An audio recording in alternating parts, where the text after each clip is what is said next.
Start ചെയ്. ഞാൻ round ഒന്നും ചെയ്യില്ല, സമയം കളയില്ല, കുടുകുടുകുടു വായിക്കും, നിങ്ങൾ ആൻസർ ചെയ്തോ.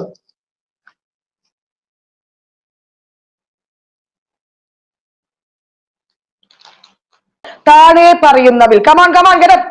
താഴെ പറയുന്നവിൽ ശരിയായത് വിലയിരുത്തുക. പ്രകാശത്തെ കുറിച്ചുള്ള പഠനമാണ് ഒപ്റ്റിക്സ് എന്ന് പറയുന്നു. ആണോ? ശരിയാണ്. പ്രകാശത്തെ കുറിച്ചുള്ള പഠനമാണ് ഒപ്റ്റിക്സ് എന്ന് പറയുന്നു. വളരെ ശരിയാണ്. പ്രകാശത്തിന് സഞ്ചരിക്കാൻ മാധ്യമം ആവശ്യമാണ് എന്ന് പറയുന്നു. മക്കളെ, ആവശ്യമില്ല. ക്ലിയർ ആണോ? പ്രകാശം അനുപ്രസ്ഥ തരംഗങ്ങളാണ്. ക്ലിയർ ആണ്. പ്രകാശം ഏറ്റവും കൂടുതൽ സഞ്ചരിക്കുന്ന ശൂന്യതയിലാണ്. ഓപ്ഷൻ ഡി ആണ് കറക്റ്റ്. ക്ലിയർ ആണോ? ഓക്കെ. സൂര്യപ്രകാശം ഭൂമിയിൽ എടുക്കാൻ എടുക്കുന്ന സമയം എത്രയാണ്? നമുക്ക് എല്ലാവർക്കും അറിയാം, പക്ഷെ നമ്മൾ എല്ലാവരും തെറ്റിക്കും. എത്രയാണ്?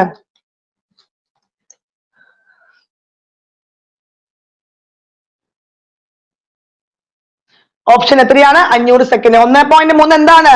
ചന്ദ്രനാണ് അല്ലെ. ചന്ദ്രനിൽ എത്താൻ സമയമാണ് 500 മനസ്സ് അല്ലെങ്കിൽ 8 മിനിറ്റും എത്രയാണ്? 20 സെക്കൻഡും എന്നും ഓപ്ഷനിൽ കണ്ട അതും കറക്റ്റ് ആണ് കേട്ടോ. പെട്ടെന്ന് പോവാണ്, ഒരുപാട് ഡിസ്കഷൻ ഒന്നുമില്ല. താഴെ പറയുന്നത് ശരിയായവ വിലയിരുത്തുക.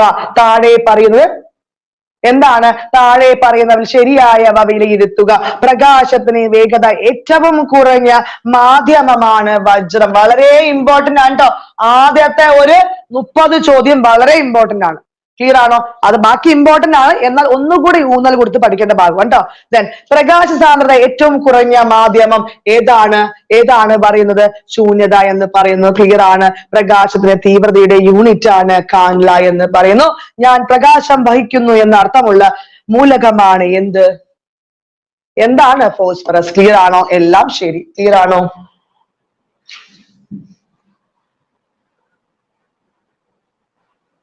താഴെ പറയുന്ന സൂചനകൾ ഏതെല്ലാമാണെന്ന് കണ്ടെത്തുക. ന്യൂട്ടന്റെ വർണ്ണവമ്പരം വെള്ളയായി കാണപ്പെടുന്നു.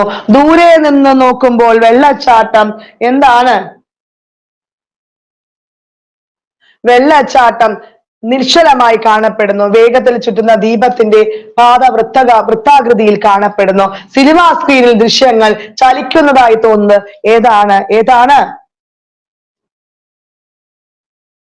ഏതാണ് മക്കളെ?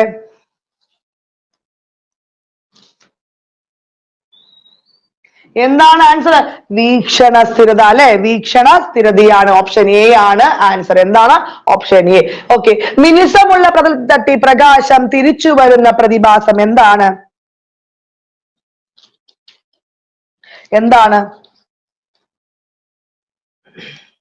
പ്രതിഫലനം അല്ലെ. ഏതാണ്? ഓപ്ഷൻ ബി ആണ് അല്ലെ. ഓപ്ഷൻ ബി ആണ് എന്നും കൂടി മനസ്സിലാക്കി വെക്കുക. ഒരു പ്രതലത്തിൽ പതിക്കുന്ന കിരണങ്ങൾ ഏത് പേരിൽ അറിയപ്പെടും? ഒരു പ്രതലത്തിൽ പതിക്കുന്ന കിരണങ്ങൾ അതാണ് പതന കിരണം അല്ലെ. ഇൻസിഡന്റ് റേ എന്ന് മനസ്സിലായി. തിരിച്ചു വരികയാണെങ്കിൽ പ്രതിപതന കിരണം എന്ന്, റിഫ്ലക്റ്റഡ് റേ എന്നും കൂടി മനസ്സിലാക്കി വെക്കുക. അടുത്ത്, പ്രകാശം ഒരു മാധ്യമത്തിൽ നിന്നും വ്യത്യസ്തമായ മറ്റൊരു മാധ്യമത്തിലേക്ക് പ്രവേശിക്കുമ്പോൾ അതിന്റെ പാതയ്ക്ക് വ്യതിയാനം സംഭവിക്കുന്ന പ്രതിഭാസം ഏതാണ് മക്കളെ? ഏതാണ്? അപവർത്തനം അല്ലെ. എന്താണ്? അപവർത്തനം. ഓക്കെ ആണോ? നക്ഷത്രങ്ങൾ മിന്നിത്തിളങ്ങാൻ കാരണം എന്താണ്? താഴെ പറയുന്നത് വിലയിരുത്തുക. എന്നെ കൊണ്ടുപോയി എന്ന് ഞാൻ വിലയിരുത്താൻ പറയും, എന്നിട്ട് ഞാൻ തെറ്റിക്കുകയും ചെയ്യും. എന്താണ്? ചലനത്തെ കുറിച്ചുള്ള പഠനമാണ് എന്ത് പറയുന്നത്? ഡൈനാമിക്സ് എന്ന് പറയുന്നു. അത് വളരെ സത്യമാണ്. ചലന നിയമം ആവിഷ്കരിച്ചത് ആരാണ്? ന്യൂട്ടൻ ആണ് പറയുന്നു. അത് നമുക്ക് മാറ്റാൻ പറ്റില്ല, അതും ശരിയാണ്. ബലത്തിന് സമവാക്യം നൽകുന്ന ചലന നിയമമാണ് ഒന്നാം ചലന നിയമം എന്ന് പറയുന്നു. അതെങ്ങനെ ശരിയാവും? ആണോ? അല്ലല്ലോ, തെറ്റല്ലേ? 2 അല്ലേ? ആണോ? അപ്പൊ ഏതൊക്കെയാ ശരി? 1ഉം 2ഉം മാത്രം ശരി. ക്ലിയർ ആണോ? ക്ലിയർ ആണോ? F = എന്താണ്? M അല്ലെ.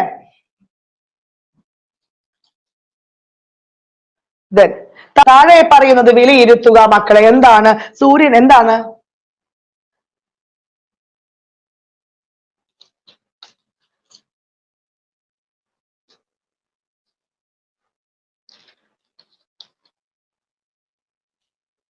ഓക്കെ, സൂര്യന്റെയും നക്ഷത്രങ്ങളുടെയും തിളക്കത്തിന് കാരണം എന്ത് പറയുന്നു? പ്ലാസ്മയാണെന്ന് പറയുന്നു. അത് ശരിയാണ്. പുതിയതായി കണ്ടെത്തിയ ദ്രവ്യത്തിന്റെ അവസ്ഥകളാണ് എന്താണ്? ടൈം ക്രിസ്റ്റലും എക്സിറ്റോണിയവും. എക്സിറ്റോണിയം ട്ടോ, ടൈം ക്രിസ്റ്റലും എക്സിറ്റോണിയം ട്ടോ. ക്ലിയർ ആണോ? അതും ശരിയാണ് അല്ലെ. ദ്രവ്യത്തിന്റെ അഞ്ചാമത്തെ അവസ്ഥ എന്ത് പറയുന്നു? എന്താണ്? ബോസ് ഐൻസ്റ്റീൻ ആണെന്ന് പറയുന്നു. ഓക്കെ, ദ്രവ്യത്തിന്റെ അഞ്ചാമത്തെ അവസ്ഥയായ ബോസ് ഐൻസ്റ്റീൻ കണ്ടൻസേറ്റ് പ്രവചിച്ച ശാസ്ത്രജ്ഞൻ സത്യേന്ദ്രനാഥ് ബോസും ആൽബർട്ട് ഐൻസ്റ്റീനുമാണെന്ന് പറയുന്നു. അത് വളരെ സത്യമുള്ള കാര്യമാണ്. വളരെ ഉയർന്ന താപനിലയുള്ള ദ്രവ്യത്തിന്റെ അവസ്ഥയാണ് ഏതാണ്? കോർക്ക് ഗുവാൺ പ്ലാസ്മ എന്ന് പറയുന്നു. അത് ഏതവസ്ഥയാണത്? എത്രാമത്തെ അവസ്ഥയാണ്? ഏഴാമത്തെയാണ് ട്ടോ. അപ്പൊ ആൻസർ എന്താ വരിക? എല്ലാം ശരിയാണ്. അപ്പൊ ഇത്രയും സ്റ്റേറ്റ്മെന്റ് എന്താണ്? നിങ്ങൾ അവിടെ പഠിച്ചിരിക്കണം.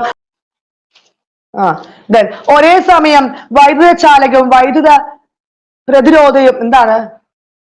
വൈദ്യുതരോധിയായും അവതരിപ്പിക്കാൻ കഴിയാവുന്ന ദ്രവ്യരൂപം ഏതാണ്? ഏതാണ് ഒരേ സമയം വൈദ്യുത ചാലകമായും വൈദ്യുതരോധിയായും അവതരിപ്പിക്കാൻ കഴിയുന്ന ദ്രവ്യരൂപം ഏതാണ്? വേറൊന്നുമല്ല, ദ്രവ്യത്തിന്റെ ഒൻപതാമത്തെ അവസ്ഥയായ എന്താണ്? Jan teller metal. എന്താണ്? വളരെ ഇമ്പോർട്ടന്റ് ആണ് ട്ടോ. ജാൻ ടെല്ലർ മെറ്റൽ ആണ്. ക്ലിയർ ആണോ?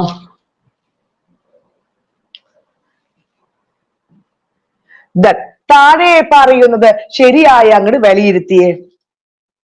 എന്താണ്? അടിസ്ഥാന അളവുകളുടെ യൂണിറ്റ് പ്രസ്താവിക്കുന്ന 3 രീതിയിലുള്ള അളവുകളാണ് CGS-ഉം MKS-ഉം FPS എന്ന് പറയുന്നു. അത് വളരെ ശരിയാണ്. then CGS വ്യവസ്ഥയിൽ ഉൾപ്പെട്ടിരിക്കുന്നത് ഫൂട്ട്, പൗണ്ട്, സെക്കൻഡ്. അതെങ്ങനെ ശരിയാവും? അത് തെറ്റല്ലേ? തെറ്റല്ലേ? എന്താണ്? അവിടെ സെന്റിമീറ്ററും ഗ്രാമും സെക്കൻഡും ആണ് വരിക അല്ലെ. സെന്റിമീറ്ററും ഗ്രാമും സെക്കൻഡും ആണ് വരിക. ഇതെന്താണ്? ഫൂട്ടും പൗണ്ടും സെക്കൻഡും ഏതിൽ വരും? FPS ലാ വരിക കേട്ടോ. FPS ല്.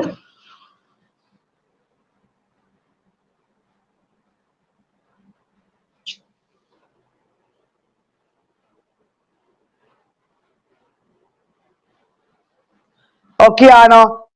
അപ്പൊ അത് അവിടെ തെറ്റി. MKS വ്യവസ്ഥയിൽ ഉൾപ്പെട്ടിരിക്കുന്ന ഏതാണ്? MKS ലെ മീറ്റർ, കിലോഗ്രാം, സെക്കൻഡ് എന്ന് പറയുന്നു. അത് ശരിയാണോ? അതും ശരിയാണ്.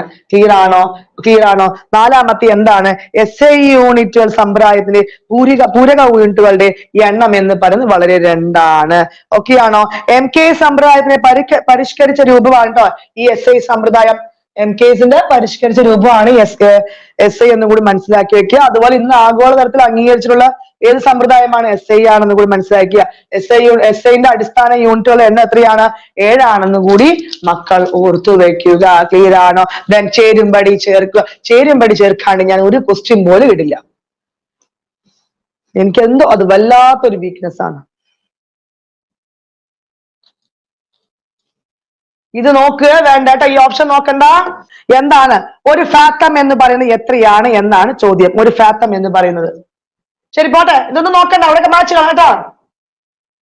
ഓക്കെ, എന്താണ് ഒന്നാമത്തെ ആൻസർ? എന്താണ് അവിടെ പറയേണ്ട ആവശ്യം? നിങ്ങൾക്ക് എല്ലാവർക്കും അറിഞ്ഞു കഴിഞ്ഞു. 6 അടിയാണ് എന്നല്ലേ. രണ്ടാമത്തെ എന്താണ്? രണ്ടാമത്തെ ഒരു ഹെക്ടർ എന്ന് പറയുന്നത് 2.47 ഏക്കർ. മൂന്നാമത്തെ ഒരു മൈൽ എന്ന് പറയുന്നത് എത്രയാണ്? 1.62 കിലോമീറ്റർ. ഒരു അടി എന്ന് പറയുന്നത് 12 ഇഞ്ച്. അവൾ വ്യക്തമായിട്ട് നിങ്ങളുടെ സൗകര്യത്തിന് വേണ്ടി എന്റെ മക്കളെ കഷ്ടപ്പെടേണ്ടതുകൊണ്ട് ആൻസർ ഇട്ടുന്നു. then ചേരുംപടി ചേർക്കുക. Match the following. മാച്ച് ചെയ്തേ മക്കളെ.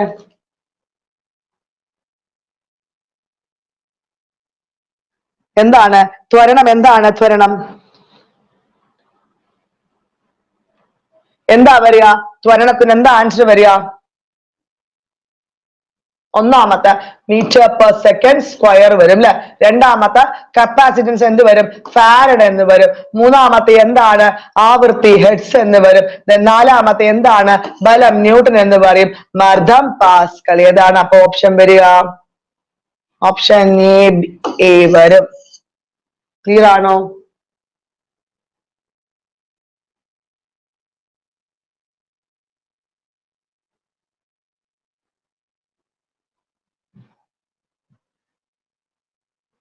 then താഴെ പറയുന്നത് തെറ്റായി വിലയിരുത്തുക. തെറ്റായിട്ട് അങ്ങോട്ട് വിലയിരുത്തിയേ മക്കള്, പെട്ടെന്ന് അങ്ങോട്ട് തെറ്റായി ഒന്ന് വിലയിരുത്തിയേ. ഏതാണ്? കറങ്ങിക്കൊണ്ടിരിക്കുന്ന ഒരു ഫാനിന്റെ ദളങ്ങളുടെ ചലനം എന്താണ്? ഭ്രമണമാണ് എന്ന് പറയുന്നു. ഭ്രമണമാണോ? ആണോ? ഭ്രമണം പറഞ്ഞ ഞാൻ നിന്ന് ഇങ്ങനെ കറങ്ങണതാണ് ഭ്രമണം, അല്ലെ? അല്ലെ? ഞാൻ ഇങ്ങോട്ട് ചുറ്റി വേറെ എന്തിനെങ്കിലും വെച്ച് അത് ചുറ്റുകയാണെങ്കിൽ അതെന്താണ്? പരിക്രമണം. ക്ലിയർ ആണോ? അതും അറിയാത്ത കുറെ പേര് ഇവിടെ ഉണ്ട് കേട്ടോ. എടാ മക്കളെ, നിങ്ങളൊന്ന് ഉഷാറാക്കാൻ വേണ്ടി, നിങ്ങളെ പരീക്ഷയ്ക്ക് ഒന്ന് പോസിറ്റീവ് ആക്കാൻ വേണ്ടിയാണ് ഞാൻ ഈ കോമാളി വേഷമൊക്കെ ഇട്ടുന്നത്. നിങ്ങൾക്ക് എന്നെ കുറിച്ച് അറിയില്ല, ഞാൻ വളരെ വളരെ ടെററാണ്.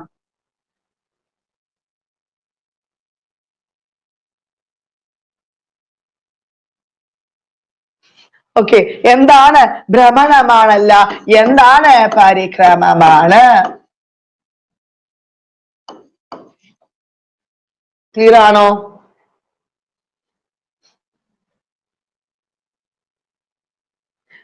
രണ്ടാമത്തെയാണ് ഒരു കല്ല് ചരടിൽ കെട്ടി കറക്കുമ്പോൾ ഉണ്ടാകുന്ന ചലനമാണ് വർത്തുള ചലനം എന്ന് പറയുന്നു, അല്ലെ?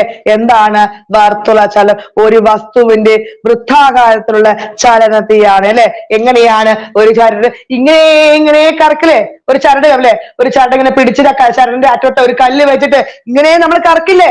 അതിനെയാണ് എന്ത് പറയുന്നത്? വർത്തുള ചലനം എന്ന് പറയുന്നത്. ക്ലിയർ ആണോ? ദൂരേക്ക് എറിയുന്ന ഒരു കല്ലിന്റെ പതനം വക്രരേഖ. ഇവിടുന്ന് അങ്ങോട്ട് വീശത് എങ്ങനെ? വക്രരേഖാ ചലനമാണെന്നും കൂടി പറയുന്നു. തുലനസ്ഥാനത്തെ ആസ്പദമാക്കിയുള്ള ഒരു വസ്തുവിന്റെ ഇരുവശത്തേക്കുള്ള ചലനമാണ് ദോലനം.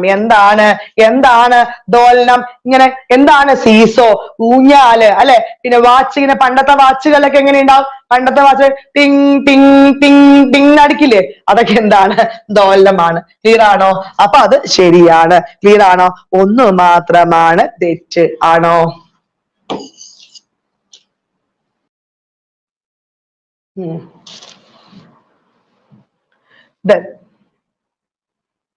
ഏതൊരു പ്രവർത്തനത്തിനും തുല്യവും വിപരീതമായ ഒരു പ്രതിപ്രവർത്തനം ഉണ്ടായിരിക്കണം. ഇത് ന്യൂട്ടന്റെ ഏതു ചലനവുമായി ബന്ധപ്പെട്ടിരിക്കുന്നു?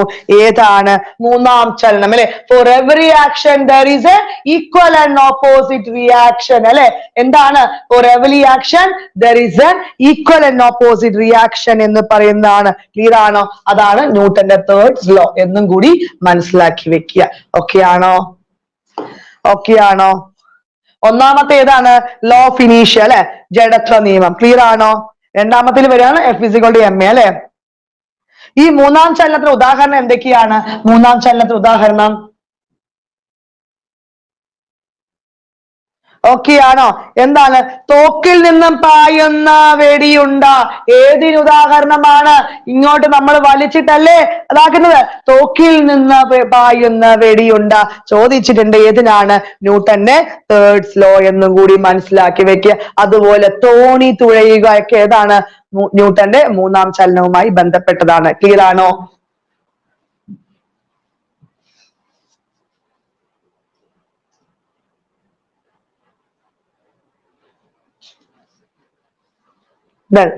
നിർത്തിയിട്ടിരിക്കുന്ന ഒരു ബസ് പെട്ടെന്ന് മുന്നോട്ട് എടുക്കുമ്പോൾ ബസ്സിലെ യാത്രക്കാർ പുറകോട്ട് വീഴുന്നത് ഏതുമായി ബന്ധപ്പെട്ടിരിക്കുന്നു? ഏതുമായിട്ടാണ് ബന്ധപ്പെട്ടിരിക്കുന്നത്? ഏതാണ്? അതാണ് നിശ്ചല ജഡത്വം, അല്ലെ? ഒരു വസ്തുവിന് സ്വയം അതിന്റെ നിശ്ചലാവസ്ഥയിലോ അതുപോലെ നേർരേഖാസ്ഥാനാവസ്ഥയിലോ മാറ്റം വരുത്താനുള്ള കഴിവില്ലായ്മയാണ് എന്ത് ജഡത്വം എന്ന് മനസ്സിലാക്കുക. ജഡത്വം ആരാ ആവിഷ്കരിച്ചത്? ആരാണ് ജഡത്വ നിയമം ആവിഷ്കരിച്ചത്? ഗലീലിയോ ആണ് ട്ടോ. ആരാണ്? ഗലീലിയോ ആണെന്നും കൂടി മനസ്സിലാക്കി വെക്കുക. എന്താണ് ജഡത്വ നിയമം? എക്സാമ്പിൾ എന്താ പറയാ? എന്താണ് എക്സാമ്പിൾ പറയാ അതിന്? ഒരു മാവിൻ കൊമ്പ് പെട്ടെന്ന് കുലുക്കുമ്പോ എന്ത് സംഭവിക്കും? മാങ്ങ അങ്ങനെ ഞെട്ടറ്റ് വീഴില്ലേ? അതൊക്കെ ഇതുമായി ബന്ധപ്പെട്ടതാണ്. ക്ലിയർ ആണോ?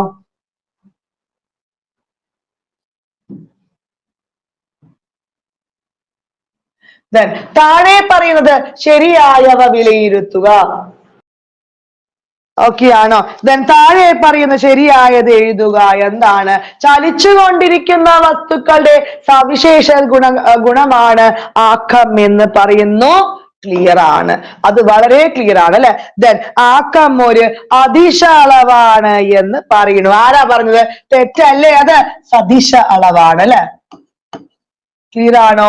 ആക്കത്തിന്റെ യൂണിറ്റ് ആണ് കിലോഗ്രാം പെർ സെക്കൻഡ് എന്ന് പറയുന്നു. കിലോ ഗ്രാം പെർ സെക്കൻഡ് ആണോ?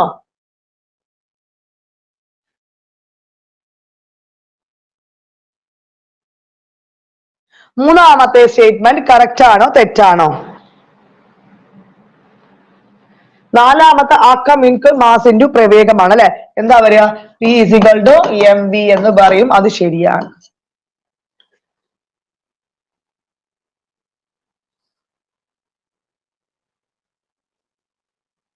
കിലോഗ്രാം മീറ്റർ പെർ സെക്കൻഡ് ആണോ?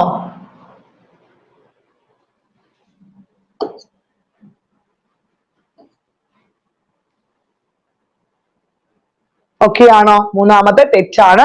ഇതിലെ പക്ഷെ ഓപ്ഷൻ കാണാല, 1ഉം 4ഉം മാത്രമാണ് ശരി. ക്ലിയർ ആണോ?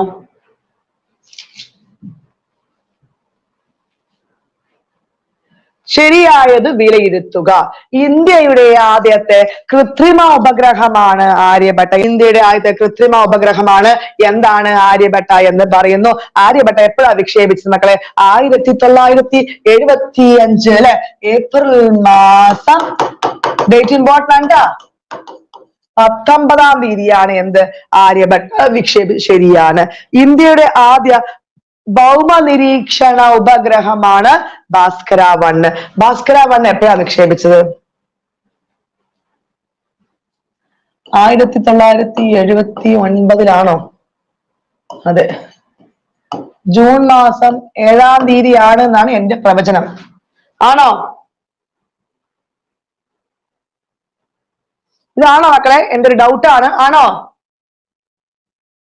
ആണ് അല്ലെ. ഇന്ത്യയിൽ നിന്ന് വിക്ഷേപിച്ച ആദ്യ ഉപഗ്രഹമാണ് എന്ത് പറയുന്ന?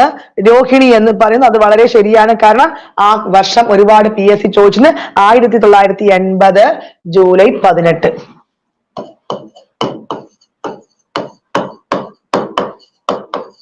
ക്ലിയർ ആണോ? ഈ ജൂൺ 7 ക്ലിയർ ആണോ മക്കളെ?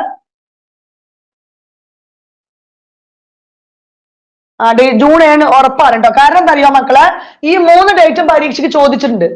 ഈ 3 ഡേറ്റും എക്സാമിന് ചോദിച്ചിട്ടുണ്ട്. മനസ്സിലായോ? അപ്പൊ ആ 3 ഡേറ്റ് മക്കൾ ഒന്ന് പഠിച്ചു വെച്ചേട്ടോ. ദെൻ അടുത്ത്, ഇന്ത്യ തദ്ദേശികമായി വികസിപ്പിച്ചെടുത്ത ആദ്യ വിവിധദേശീയ ഉപഗ്രഹമാണ് ആപ്പിൾ എന്ന് പറയുന്നു. ആണോ? അവരെന്നെ അറിയണം, എന്നെ വായിൽ വന്ന് പറയും. ആണോ? അല്ല അല്ലെ. എന്താണ്? INSAT 2 ആണ് കേട്ടോ. ആരെങ്കിലും പറഞ്ഞ് ഇങ്ങനെയൊക്കെയാണ് മക്കളെ പഠിപ്പിച്ചു കൊടുക്കുന്നത് അല്ലെ. എന്താണ്? INSAT 2 ആണ്. അങ്ങനെയാണെങ്കിൽ ആപ്പിൾ എന്താണ്?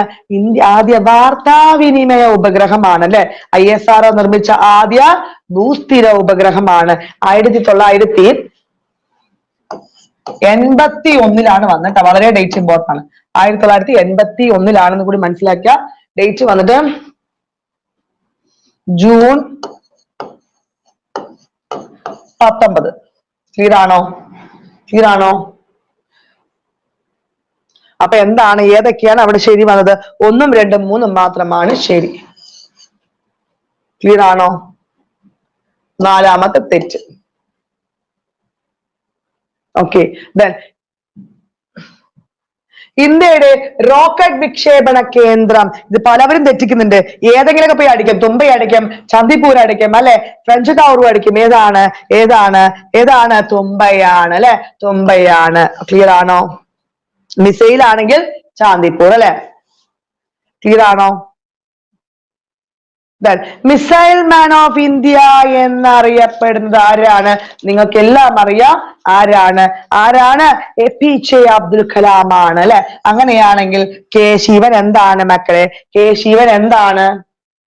ശിവൻ റോക്കറ്റ് മാൻ അല്ലെ. ശിവൻ എന്താണ്?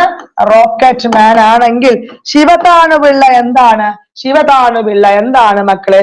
എന്താണ് ശിവതാണുപിള്ള? ബ്രഹ്മോസ് മാൻ ട്ടോ. ബ്രഹ്മോസ്മാൻ ആണ്. ശിവതാണ് പിള്ളയാണെങ്കിൽ ഋതു കരുതൽ ആരാണ്? റോക്കറ്റ് വിമൻ ആണ്. എന്താണ്? റോക്കറ്റ് വിമൻ ആണ്. അങ്ങനെയാണെങ്കിൽ മിസൈൽ വിമൻ ആരാണ്? ടെസി തോമസ് ആണ്. അഗ്നിപുത്രി എന്നറിയപ്പെടുന്നതും ഈ ടെസി തോമസ് ആണ്. അഗ്നിപുത്രി എന്നറിയപ്പെടുന്നതും ഈ ടെസി തോമസ് ആണ്. ഇതാണോ?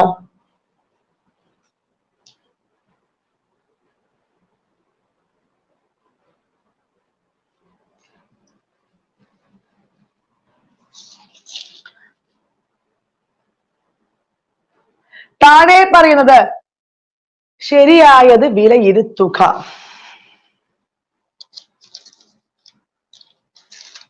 ഇത് നിങ്ങളൊന്ന് ആൻസർ ചെയ്ത് നോക്കട്ടെ. പെട്ടെന്ന് ആൻസർ ചെയ്താ. എന്താണ്? ചന്ദ്രയാൻ ഒന്ന് വിക്ഷേപിച്ചത്, എനിക്കറിയാം ഇമ്പോർട്ടന്റ് ആണ് ഡേറ്റ്, അപ്പൊ ഞാൻ തൂക്കിയിട്ടു കേട്ടോ.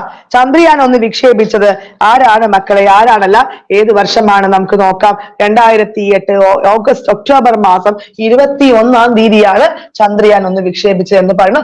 വളരെ വളരെ വളരെ ശരിയല്ല. എന്താണ്? 22 ക്ലിയർ ആണോ? ക്ലിയർ ആണോ? ദെൻ ചന്ദ്രയാൻ 2 വിക്ഷേപിച്ചത് എപ്പോഴാണ്? 2019 ജൂലൈ 22. അത് വളരെ ശരിയാണ്. ദെൻ 2023 ജൂലൈ മാസം 14 തീയതിയാണ്. വളരെ ഇമ്പോർട്ടന്റ് ആണ് ട്ടോ. ആര്? ചന്ദ്രയാൻ 3 വിക്ഷേപിച്ചത്. ക്ലിയർ ആണോ? ക്ലിയർ ആണോ? ഇന്ത്യയുടെ ആദ്യ ചാന്ദ്ര ദൗത്യമാണ് ഏത്? ഏതാണ്? ചന്ദ്രയാൻ 1 അല്ലെ? എവിടെന്നാ വിക്ഷേപിച്ചത്? ശ്രീഹരിക്കോട്ടയിൽ നിന്നാണ്. PSLV-C-11. എന്താണ്? PSLV-C-11. ക്ലിയർ ആണോ? ക്ലിയർ ആണോ? അങ്ങനെയാണെങ്കിൽ 2 ഏതായിരുന്നു? 2 അതേ സ്ഥലം തന്നെയായിരുന്നു. എവിടെയാണ്? ഏതാണ് വാഹനം? GSLV അല്ലെ? മാർക്ക് 3 അല്ലേ? Mark 3 M1. ഈ വാഹനം ഇമ്പോർട്ടന്റ് ആണ് കേട്ടോ. ദെൻ ചന്ദ്രയാൻ 3 അല്ലെ? ഏതാണ്? LVM അല്ലേ? LVM അല്ലേ മക്കളെ? M4 അല്ലെ? ആ സമയത്ത് പ്രൊജക്ട് ഡയറക്ടർ ചോദിച്ചിട്ടുണ്ട് വീരമുത്തുവേലാണ് കേട്ടോ. വീരമുത്തുവേൽ. ക്ലിയർ ആണോ? ക്ലിയർ ആണോ?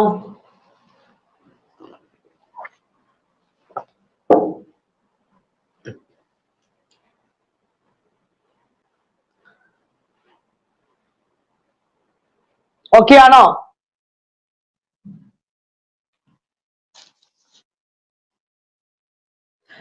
സൂര്യനെ അടുത്തറിയാനും വിവരങ്ങൾ ശേഖരിക്കാനുമുള്ള ഇന്ത്യയുടെ ആദ്യത്തെ സൗരദൗത്യം ഏതാണ്? ആദിത്യ L1. താഴെ പറയുന്നതിൽ ശരിയായത് വിലയിരുത്തുക.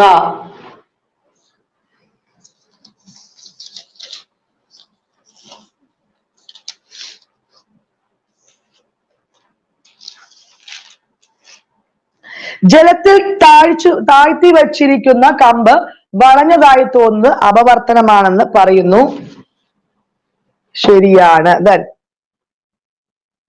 മയിൽപീലി കാണുന്ന വ്യത്യസ്ത വർണ്ണ കാരണം ബുൾബിൾസ് ആണെന്ന് പറയുന്നു. അതും ശരിയാണ്. മരുഭൂമിയിൽ മരീചിക എന്ന പ്രതിഭാസത്തിന് കാരണം വിസരണം എന്ന് പറയുന്നു. അതെങ്ങനെ ശരിയാവും? അത് ശരിയാവാൻ പാടുവോ? പ്രകാശത്തിന്റെ അപവർത്തനമാണ് കേട്ടോ. എന്താണ്? അപവർത്തനമാണ്. ക്ലിയർ ആണോ? അപ്പൊ അത് അവിടെ തെറ്റി. ക്ലിയർ ആണോ? ആകാശ നീലിമയ്ക്കും ആഴക്കടൽ നീലിമയ്ക്കും കാരണം എന്താണ്? വിസരണമാണ്. അത് ക്ലിയർ ആണ്. ആകാശത്തേക്ക് നീല നിറം എന്ന് പറഞ്ഞ ലോർഡ് റെയിലിയും, കടലാണെങ്കിൽ എന്താണ്? CV രാമനും ആണെന്ന് കൂടി മനസ്സിലാക്കി വെക്കുക കേട്ടോ.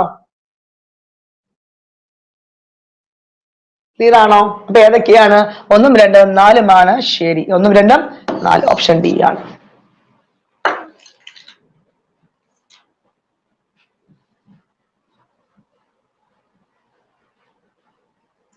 താഴെ പറയുന്നതിൽ ശരിയായത് വിലയിരുത്തുക. മഴവില്ലിന് കാരണമാകുന്ന പ്രകാശ പ്രതിഭാസമാണ് പ്രകീർണനം. അല്ലെങ്കിൽ എന്താണ്? ആന്തര പ്രതിഫലനമോ അപവർത്തനോ ഒക്കെ വരുമോ? മഴവില്ലിന്റെ പുറം വക്കിൽ കാണപ്പെടുന്ന നിറമാണ് എന്ത്? ചുവപ്പ് എന്ന് പറയുന്നു. മഴവില്ലിന്റെ ഏറ്റവും ഉള്ളിലായി കാണപ്പെടുന്ന നിറം വയലറ്റ് ആണ് എന്ന് പറയുന്നു. വിമാനത്തിൽ നിന്ന് നോക്കും മഴവില്ലിന്റെ ആകൃതി എങ്ങനെയുണ്ടാവും? വൃത്താകൃതിയാണ്. വളരെ ശരിയാണ്.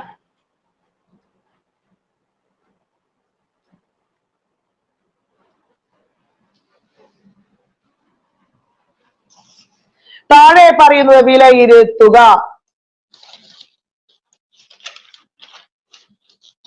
എന്താണ് ചോദ്യം? എല്ലാ വർണ്ണങ്ങളെയും പ്രതിഫലിപ്പിക്കുന്ന നിറം വെള്ള എന്ന് പറയുന്നു. ക്ലിയർ ആണോ? ഓക്കെ. തരംഗദൈർഘ്യം കുറഞ്ഞ നിറമാണ് ചുവപ്പ് എന്ന് പറയുന്നു. അതും ശരിയാണ്. ഒന്നിൽ കൂടുതൽ വർണ്ണങ്ങൾ സംയോജിച്ചുണ്ടാകുന്ന നിറമാണ് സമന്വയ പ്രകാശം. അതും ക്ലിയർ ആണ്. എല്ലാ വർണ്ണയും ആഗിരണം ചെയ്യുന്ന നിറം എന്താണ്? വളരെ ശരിയാണ്. പച്ച എന്ന് അല്ല. നമുക്ക് എന്താ അറിയാം? കറുപ്പാണ്. ക്ലിയർ ആണോ? ക്ലിയർ ആണോ? അപ്പൊ അവിടെ എന്ത് ശരി? 1 ഉം 2 ഉം 3 ഉം ശരി. ക്ഷമിക്കുക, ഞാൻ എന്റെ ആവേശത്തിന് പറഞ്ഞാണ്. എന്താണ്? വയലറ്റ് ആണ് അല്ലെ? ആണോ?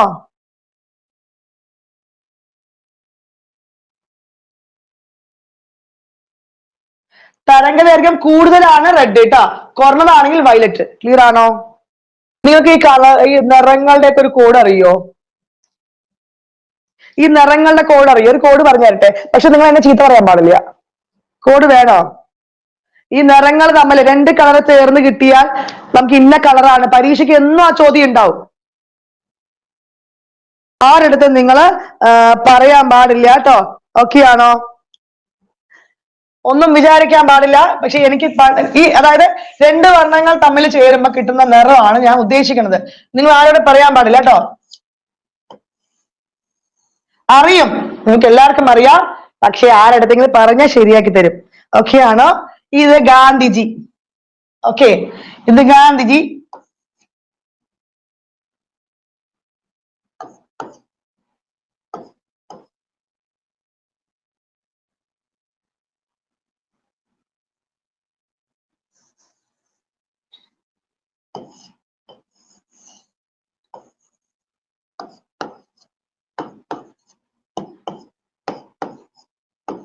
ക്ലിയർ ആണോ? ക്ലിയർ ആണോ? ശ്രദ്ധിച്ച് കേട്ടോളാം കേട്ടോ. എത്ര ക്വസ്റ്റ്യൻ കിട്ടിയാലും നിങ്ങൾക്ക് ആൻസർ ചെയ്യാൻ പറ്റും. ക്ലിയർ ആണോ? ഓക്കെ, ഇത് ഇങ്ങനെ മനസ്സിലായോ? GRB മെയിൻ ആയിട്ടുള്ള അതായത് ട്രയാങ്കിളില് മെയിൻ ആയിട്ടൊന്ന് വരച്ചു വെക്കുക. ഇങ്ങനെ ചോദ്യം കണ്ട. ഓക്കെ ആണോ? ഓക്കെ ആണോ? ദെൻ ഗാന്ധിജിയുടെ 2ാം ഭാര്യ യമുനയിൽ മുങ്ങി ചത്തു. എന്നെ ചീത്ത പറയണ്ട കേട്ടോ. ആണോ? ഗാന്ധിജിയുടെ 2ാം ഭാര്യ യമുനയിൽ മുങ്ങി ചത്തു. ക്ലിയർ ആണോ? ക്ലിയർ ആണോ? അപ്പൊ ഗ്രീനും റെഡും കൂടെ ചേർന്നാൽ എന്ത് കിട്ടും? യെല്ലോ കിട്ടും. ക്ലിയർ ആണോ? റെഡും ബ്ലൂവും കൂടെ ചേർന്നാൽ എന്ത് കിട്ടും? മജന്ത കിട്ടും. ഗ്രീനും ബ്ലൂവും കൂടെ ചേർന്ന് കഴിഞ്ഞാൽ സിയോൺ കിട്ടും. ക്ലിയർ ആണോ? ഒന്നും വേണ്ട. ഗാന്ധിജിയുടെ 2ാം ഭാര്യ യമുനയിൽ മുങ്ങി ചത്തു. പറഞ്ഞ എന്താണ്? ഗാന്ധിജിയുടെ 2ാം ഭാര്യ യമുനയിൽ മുങ്ങി ചത്തു. ക്ലിയർ ആണോ? ആരെങ്കിലും ഇത് കേട്ടാൽ ഇന്നത്തോടുകൂടി എന്നെ അങ്ങനെ അവസാനിപ്പിക്കും. മതിയോ? ഓക്കെ ആണോ?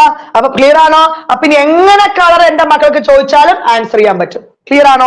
ഇങ്ങനെ ചോദിച്ചാലും മജന്തയും ഇങ്ങനെ ചോദിച്ചാലും കിട്ടും. നടുവില് ഇനി യെല്ലോവും അല്ല യെല്ലോവും മജന്തയും ചോദിച്ചാൽ റെഡ്. എങ്ങനെ ചോദിച്ചാലും നിങ്ങൾക്ക് എങ്ങനെ നോക്കിയാലും ഇതിന്റെ ഇങ്ങനെയാണെങ്കിൽ ഇതിന്റെ കളർ, ഇങ്ങനെയാണെങ്കിൽ ഇതിന്റെ കളർ, ഇങ്ങനെയാണെങ്കിൽ ഇതിന്റെ കളർ. ക്ലിയർ ആണോ? ഒരുപാട് കോഡുകളുമായിട്ട് ഉണ്ട്. പക്ഷെ ഓരോന്നാരും ഞാൻ പുറത്തെടുക്കണം. ഇടയ്ക്കിടയ്ക്ക് നിങ്ങൾ എന്ത് ചെയ്യണം? എന്നെ അങ്ങനെ കമന്റ് ചെയ്ത് സൂചിപ്പിക്കണം. ക്ലിയർ ആണോ? ഓക്കെ, കഴിഞ്ഞു കേട്ടാ. ഇനി വെറുതെ കോഡ് ചോദിക്കാൻ പാടില്ല. ഇനി ഞാൻ വരുന്നുണ്ട്, ഇംഗ്ലീഷിൽ കോഡൊക്കെ ആയിട്ട് വരുന്നുണ്ട് കേട്ടാ. സമയമില്ലാത്തത് കൊണ്ടാണ്. ഈ LP UP കാരെ നമ്മളൊന്ന് പറഞ്ഞയച്ച ശേഷം LP കാർക്ക് ഞാൻ എല്ലാം തരുന്നതാണ്. ഓക്കെ ആണ്. ദെൻ അടുത്തത് 25ാമത്തെ ചോദ്യത്തിലേക്ക് പോവുകയാണ്. 25ാമത്തെ ചോദ്യത്തിലേക്ക് നമ്മൾ പോവുകയാണ് കേട്ടോ.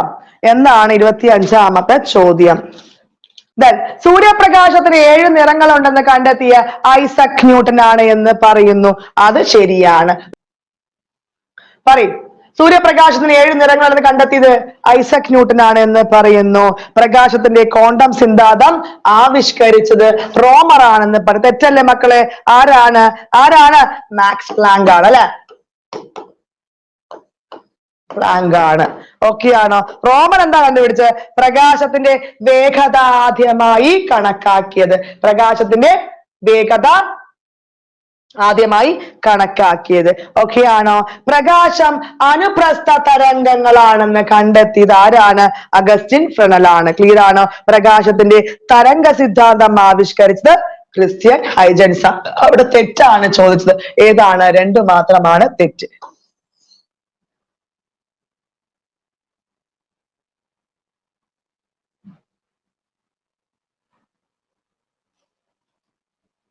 ഒന്നാം വർഗ ഉത്തോലകത്തിന്റെ കോഡാണ്. കപ്പിത്താന്റെ കയ്യിൽ കത്രിക വാങ്ങാൻ ത്രാണിയില്ല. ക്ലിയർ ആണോ? ഒന്നാം വർഗത്തിന് ചെറിയ കപ്പിത്താന്റെ കയ്യിൽ കത്രിക വാങ്ങാൻ ത്രാണിയില്ല. ഓക്കെ, അടുത്ത് ശരിയായത് സോറി,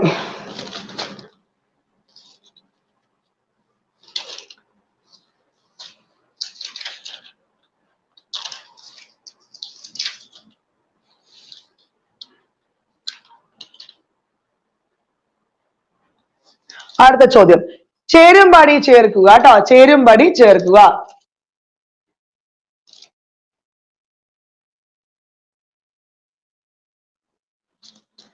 പെട്ടെന്ന് ചേർത്തേ മക്കളെ. ഏതാണ്?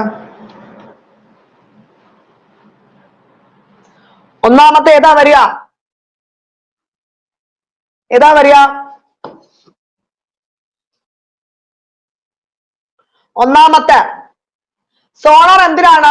ശബ്ദങ്ങൾ ഉപയോഗിച്ച് ദൂരം അളക്കുന്ന ഉപകരണമാണ് സോണോർ. ക്ലിയർ ആണോ? ദെൻ ഓഡോമീറ്റർ എന്താ മക്കളെ? ഓഡോമീറ്റർ വാഹനങ്ങൾ വാഹനങ്ങൾ എങ്ങനെയാണ്? ഓടുകയല്ലേ? സഞ്ചരിക്കുക എങ്ങനെയാണ്? ഓടുകയാണ്. അപ്പൊ എന്താണ്? ഓഡോമീറ്റർ. ഓടുകയാണെങ്കിൽ ഓഡോമീറ്റർ. ക്ലിയർ ആണോ? ദെൻ മൂന്നാമത്തെ എന്താണ്? സോണോമീറ്റർ എന്താണ്? ശബ്ദ പരീക്ഷണം നടത്തുന്നത്. ദെൻ ടാക്കോമീറ്റർ വിമാനത്തിന്റെ വേഗത. മൈക്രോസ്കോപ്പ് എന്താണ്? ശബ്ദ തരംഗങ്ങൾ.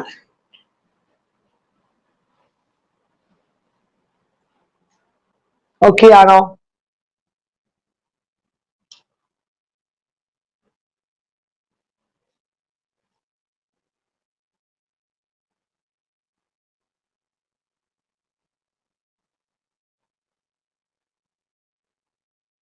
ഒരു വർഷമായി എയിംസിൽ മിസ്സിനെ കണ്ടില്ലല്ലോ.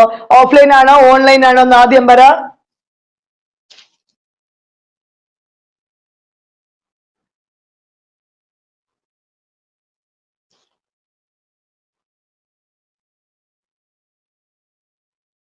അടുത്ത ചോദ്യം, താഴെ പറയുന്നത് ശരിയായത് വിലയിരുത്തുക.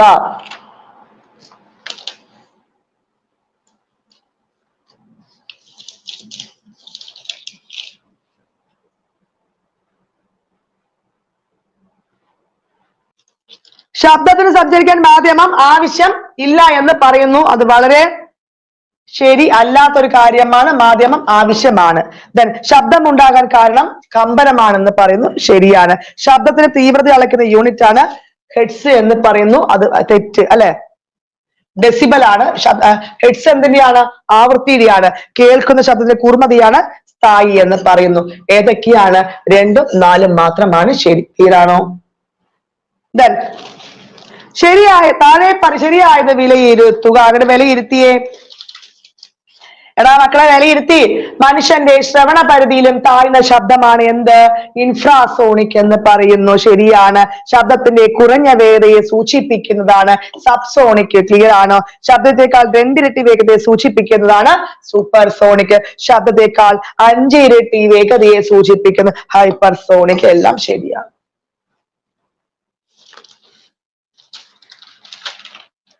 അടുത്തത് പറയാം. താഴെ പറയുന്നത് ശരിയായത് വിലയിരുത്തുക.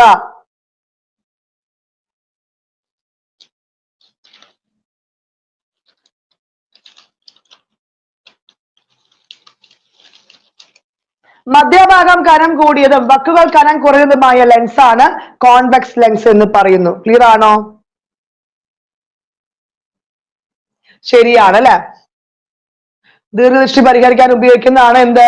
Convex lens. ക്ലിയർ ആണോ? T V, camera, microscope, telescope എന്നിവയിൽ ഉപയോഗിക്കുന്നു എന്ന് പറയുന്നു. അതും ശരിയാണ്. പ്രതിബിംബം മിഥ്യയും നിവർന്നു എന്ന് പറയുന്നു. തെറ്റല്ലേ? തെറ്റല്ലേ? എങ്ങനെയാണ്? യഥാർത്ഥവും തലകീഴായുമാണ്. എങ്ങനെയാണ്? യഥാർത്ഥവും തലകീഴായുമാണ് അല്ലെ? ആണോ? അതെ. വെള്ള എഴുത്ത് പരിഹരിക്കാൻ ഉപയോഗിക്കുന്നു എന്ന് പറയുന്നു. അത് ശരിയാണ്. ഓക്കെ ആണോ? 1, 2, 4 മാത്രമാണ് ശരി. ഈ കോൺവെക്സ് ലെൻസ് എങ്ങനെയുണ്ടാവും? കോൺവെക്സ് ലെൻസ് എങ്ങനെയുണ്ടാവും? ഒന്നുമില്ല, ഒന്ന് ശ്രദ്ധിച്ചാൽ മതി. കോൺവെക്സ് ലെൻസിന് മാത്രം പറഞ്ഞ് നമുക്ക് കോൺകേവ് കിട്ടും. കോൺവെക്സ് ലെൻസ് നിങ്ങളുടെ ഇഡലിയില്ലേ, ഇഡലി, ഞങ്ങൾ പാലക്കാട്ടിൽ ഇഡ്ലി എന്ന് പറയും. ഇതാ ഇങ്ങനെയല്ലേ ഇഡ്ലി ഉണ്ടാവുക? എങ്ങനെയാ ഇഡലി ഉണ്ടാവുക? ഈ ഇഡ്ലിയുടെ മധ്യഭാഗം എങ്ങനെയാണ്? എങ്ങനെയാണ്? കനം കൂടിയതായിരിക്കും അല്ലെ? ഇഡലിയുടെ മധ്യഭാഗം കനം കൂടിയതാണ്. അതാണ് കോൺവെക്സ് എന്ന് മനസ്സിലായത്. ദീർഘവെക്സും വെക്സും ഹ്രസ്വകേവുമാണെന്ന് കൂടി മനസ്സിലാക്കുക. ദീർഘവെക്സ് അതായത് ദീർഘദൃഷ്ടി, ഹ്രസ്വകേവ്. ക്ലിയർ ആണോ? അപ്പൊ ഇഡലി ഒന്ന് ആലോചിച്ചാൽ മതി. ഇഡലിയാണ് എന്താണ്? കോൺവെക്സ്. ഓക്കെ ആണോ? ഒന്ന് കിട്ടിയാ മതി. ഇഡലി മാത്രം ആലോചിച്ചാൽ മതി. ഇഡലി കോൺവെക്സ് ആണ്. അപ്പൊ നമുക്ക് ഓട്ടോമാറ്റിക് ഇഡലി അല്ലാത്ത എന്താണ്? കോൺകേവ് ആണ്. ക്ലിയർ ആണോ?